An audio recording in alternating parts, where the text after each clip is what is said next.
I'm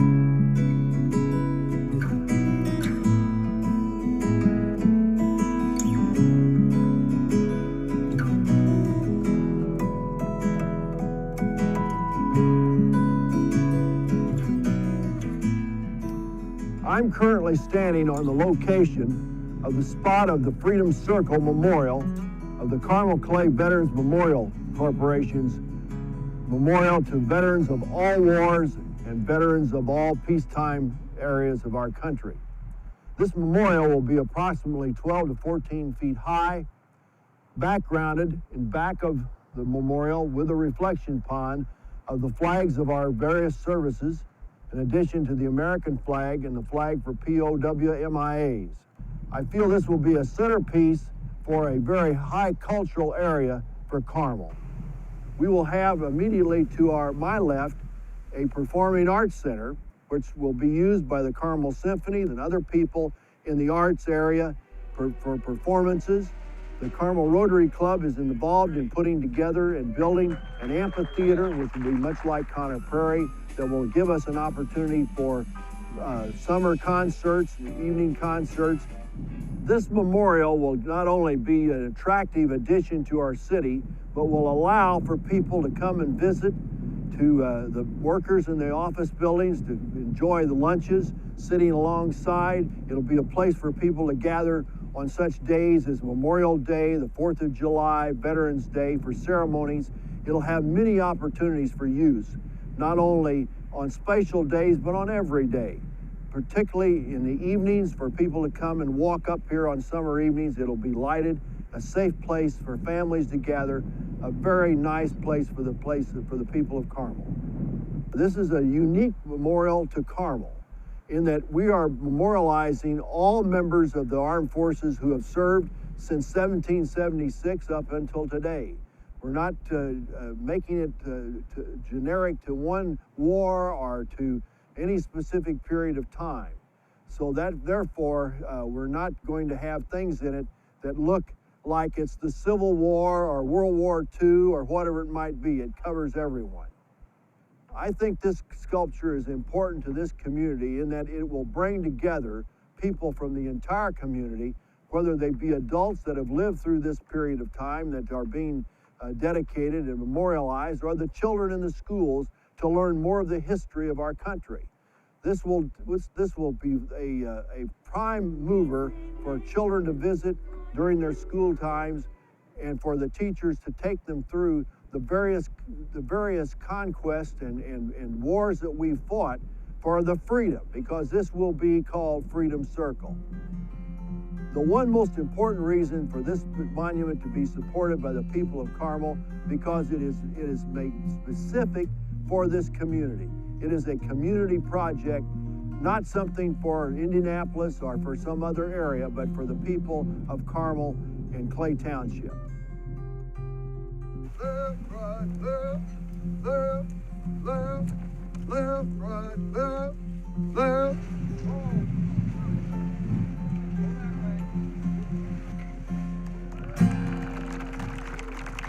This Veterans Plaza has been named Freedom Circle. It gives us a place to come and reflect on the sacrifices that others have made. And it's purposely located in the middle of our new city center, our new downtown. The addition of this beautiful statue gives us another focus for a reflection on the service of others and our hard-won freedoms. It's important to have a place to come and remember those who were willing to give their lives and those who did give their lives in service to our country. When you pulled off that tarp, it took my breath away. It's absolutely unbelievable. How did you come up with the design, and how did this all happen? Well, they wanted to, the committee wanted to honor all the veterans down through the ages from Revolutionary War on to present day. There's a problem with that in that you have to choose some type of military gear and clothing, so we decided just to go with modern day military gear and to kind of get across the effect that It honors the other veterans down through the ages. We incorporated a caisson wheel, which could be Civil War, cannon wheel, and then the sandbags. So it's supposed to kind of reflect an ancient battlefield with these artifacts exuding from coming from that battlefield. It took only a couple weeks for us to go get scanned. We went through like a laser thing and they scanned us, and then he got a mold of it, foam mold, and then he just went from there. Almost took about a year. Well, it took me a little over 7 months to create in clay, which is very quick. That's a lot of 3 o'clock, 4 o'clock in the morning staying up. But when I delivered the clay to them, then they started the mold making process and casting it into bronze. All right, I thought I'd get a little bit of background on what goes into making something like this. And I've got with me Anne-Marie, Heather, and Mike. And these are the folks that actually put it together and made this thing what it is. Now, how much does this thing weigh? It weighs 7,000 pounds. And 7,000 pounds, that seems like an awful lot. It's made totally of bronze. Is it solid or hollow in the middle? It's totally of bronze. It's hollow in the middle, but it's got a stainless steel armature in it for extra support. This statue will be here for centuries. We can all say that we were here the day it was unveiled. It will be a landmark in Carmel, inviting all who pass to pause and remember those who served our great nation. I want to thank the Veterans Memorial Committee and everyone, and there were hundreds of people in the community who worked to make this a reality. Thank you, and God bless America.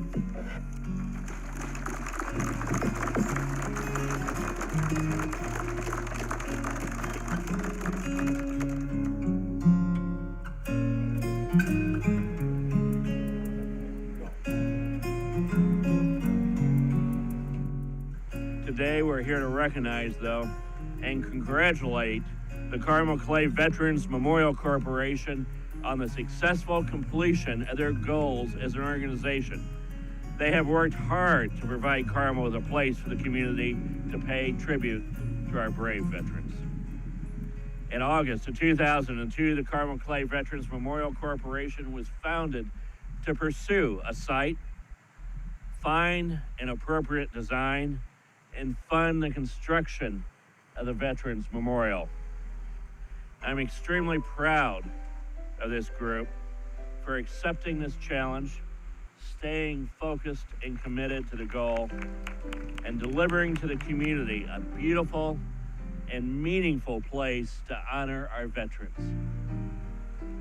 There are many things that contribute to the high quality of life here in Carmel. Having this type of public space fulfills a need we have as a community to gather and pay tribute to those who came before us and defended our freedoms. It's been an interesting 4 to 5 years.